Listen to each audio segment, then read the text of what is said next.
嗨，大家，我是凯。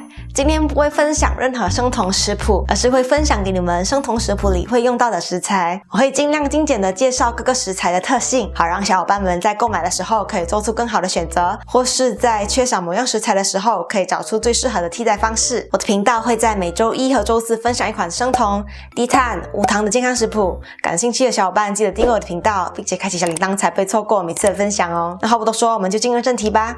生酮烘焙食谱里，因为不能用到面粉和糖，所以我们得用其他生酮粉类来代替。个人觉得最万用的是杏仁粉，是去皮磨碎的杏仁粉，不是冲泡的那种杏仁粉哦。杏仁粉和其他生酮粉类不一样的是，它可以用在需要发脆的食谱里，不像椰子面粉，虽然都是很普遍的生酮食材，但椰子面粉不能做到发脆的口感。就算在不需要发脆的食谱里，也不能以1:1的分量代替杏仁粉，因为椰子面粉的吸水性很高，建议以杏仁粉1/4的量来代替。而且椰子面粉比较松散，通常需要比较多的蛋液或者是粘稠剂才能达到理想的面团状态。再来就是燕麦纤维，燕麦纤维是我最近发现了一个很好用的食材，在某些食谱里它可以代替一部分的杏仁粉，因为杏仁粉的 Omega-6 对3的比例有点高，吃多对身体不太好。我上次低碳天妇罗的面衣也是用它来做的哦。在购买燕麦纤维的时候也要注意，别跟麦麸粉和燕麦粉搞混了。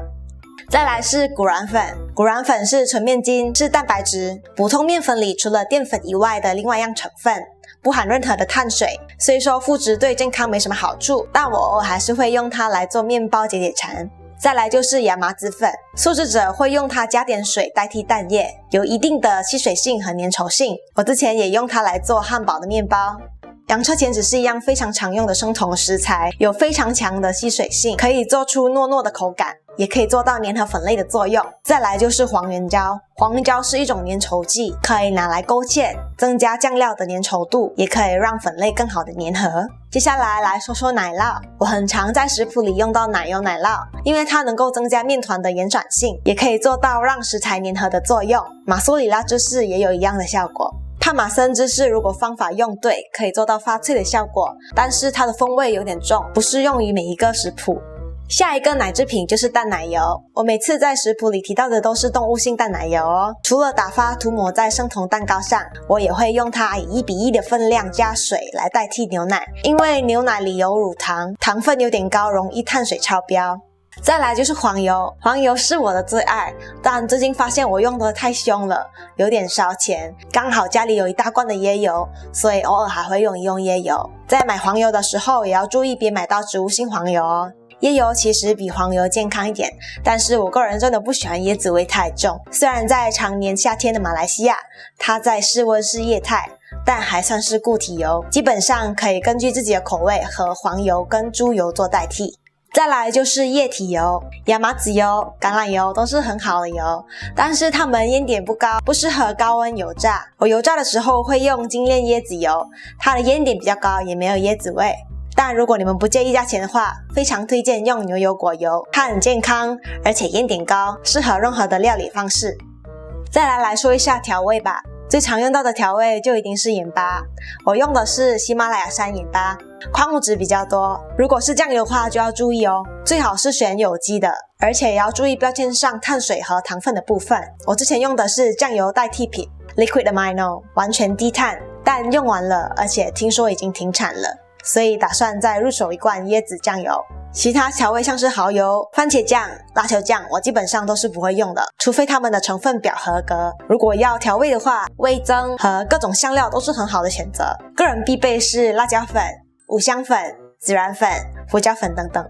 再来说一说代糖，市面上最普遍的代糖应该就是赤藓糖醇了，它也算是最便宜的代糖之一，但它有2个很大的缺点。第一个就是它会结晶，食物冷却后会有颗粒感。再来就是它有类似薄荷的凉味，吃多了会腻，但还是建议入手的，像是少量用在咸食或是水分高的食谱里是没问题的。再来就是阿洛酮糖，阿洛酮糖除了贵，我现在还没找到它的缺点。它可以熬成糖浆，不会结晶，而且甜味很像人间白糖，没有奇怪的味道。其实还有其他代糖，像是甜菊糖和罗汉果糖。甜菊糖听说会微微带苦，罗汉果糖的话，之前我有少量用过，是没问题的，但还没有用它做过甜点。接下来说一说生酮烘焙的时候会用到的其他食材。我觉得最常用到的应该就是可可粉了吧，但是可可粉也有分成好几种。第一种就是没有加工过的可可粉，它的颜色比较浅，可可味比较重。再来就是简化可可粉，这个可可粉颜色比较深，可可味比较淡。再来就是黑可可粉，黑可可粉几乎是黑色的，而且可可味是里面最浅的，但是它有奥利奥那种微微带苦的独特风味。再来就是抹茶粉，喜欢抹茶味的小伙伴也可以入手一些哦。再来就是巧克力，要找到无糖低碳的巧克力真的很不容易。我用的是这种可可叶块，也就是180%的纯巧克力。我自己个人会直接吃，我觉得很香，但我妹妹觉得太苦了，根本吃不下去。这种可可叶块可以加热融化，加点代糖，冷却后就可以变成普通巧克力，或者是在食谱里调整代糖的比例，把它当成普通巧克力来用。最后也想提醒一下大家，生酮食材比普通面粉做出来的食物更容易上色，所以要注意一下烤箱温度和烘烤时间。很多食物像是饼干也需要完全放凉后才有更好的口感。好，那我的分享就到这里结束了哦，希望对你们有帮助，也记得为这影片点个赞。如果你们还有任何问题，欢迎留言问我，我会把我知道的都告诉你们。那我们过几天见咯，拜拜。